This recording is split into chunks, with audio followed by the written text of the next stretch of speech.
पूरी धरती एक परिवार है। इसी सिद्धांत के साथ भारत हमेशा चला है, आगे बढ़ा है। वसुधैव कुटुंबकम का फलसफा ही भारत की सभ्यता और संस्कृति की पहचान रहा है। यही बात प्रधानमंत्री मोदी ने विश्व को G20 सम्मेलन में बताने का प्रयास किया। लेकिन परिवार को जब जब भारत की जरूरत पड़ी है, पीएम मोदी के नेतृत्व में भारत मदद के लिए हमेशा सामने आया है। चाहे वो कोविड के समय वैक्सीन पहुंचाना रहा हो या किसी प्राकृतिक आपदा में मानवीय सहायता देना।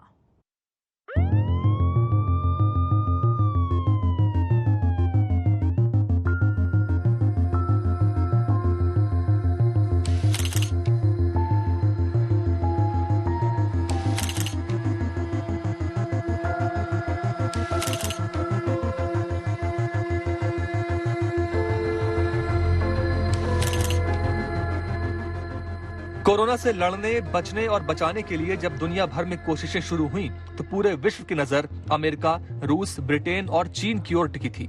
किसी ने नहीं सोचा था कि भारत अमेरिका, ब्रिटेन और रूस के साथ वैक्सीन बनाने वाले देशों में शामिल हो जाएगा। भारतीय वैज्ञानिकों ने वैक्सीन बनाई तो हिंदुस्तान ने जरूरतमंद देशों को वैक्सीन पहुंचाना शुरू कर दी। भारत ने जितनी वैक्सीन डोज अपने नागरिकों को लगाई और मुफ्त में लगाई,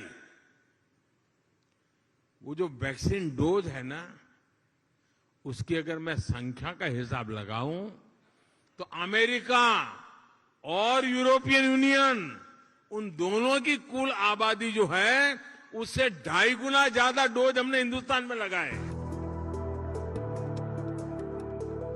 मोदी सरकार ने भारतीयों की जरूरत के साथ ही दुनिया के बाकी देशों के लिए मदद का दरवाजा खोल दिया। दोस्ती का यह मिशन दुनिया भर के दिल को छू गया। यह मिशन वैक्सीन मैत्री था। पीएम मोदी के नेतृत्व में भारत जरूरत पड़ने पर हर देश की मदद के लिए तैयार खड़ा था। भारत सरकार की ओर से 2020 में ऑपरेशन नमस्ते और ऑपरेशन सेतु की शुरुआत हुई। आसमान और समंदर के रास्ते दुनिया भर में लॉकडाउन के दौरान फंसे 12 लाख भारतीयों को सुरक्षित लाया गया। इस ऑपरेशन में 16,000 अलग अलग देशों के नागरिकों को भी उनके देश पहुंचाया गया। साल 2021 में काबुल पर तालिबान के कब्जे के बाद भारतीयों को सुरक्षित निकालने के लिए पीएम मोदी ने ऑपरेशन देवी शक्ति की शुरुआत की। इस ऑपरेशन की मदद से भारतीयों के अलावा श्रीलंका, बांग्लादेश और नेपाल के नागरिकों को भी काबुल से निकाला गया।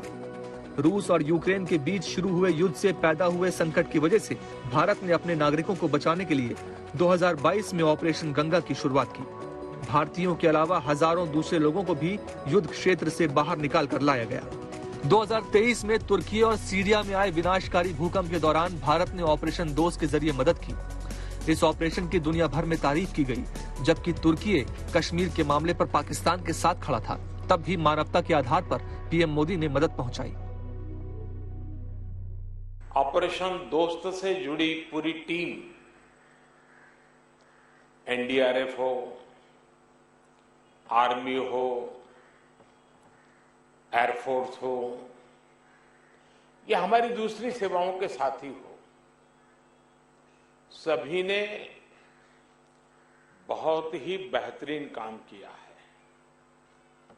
और यहां तक कि हमारे बेजुबान दोस्तों डॉग स्क्वाड्स के सदस्यों ने भी अद्भुत क्षमता का प्रदर्शन किया है। आप सभी पर देश को बहुत गर्व है। भारत की कोशिश यही रही कि मुश्किल के वक्त कोई अकेला ना पड़े। इसलिए श्रीलंका जब आर्थिक संकट के सामने सरेंडर कर चुका था, तब भी पीएम मोदी की रहनुमाई में भारत साथ खड़ा था। मोरक्को में जब भूकंप आया तो भारत ने लोगों को बचाने के लिए दवाइयों का इंतजाम किया। भारत रिश्तों के समीकरण को जोड़कर रखना जानता है और इस देश का इतिहास भी यही जानता है और इस देश का लीडर भी।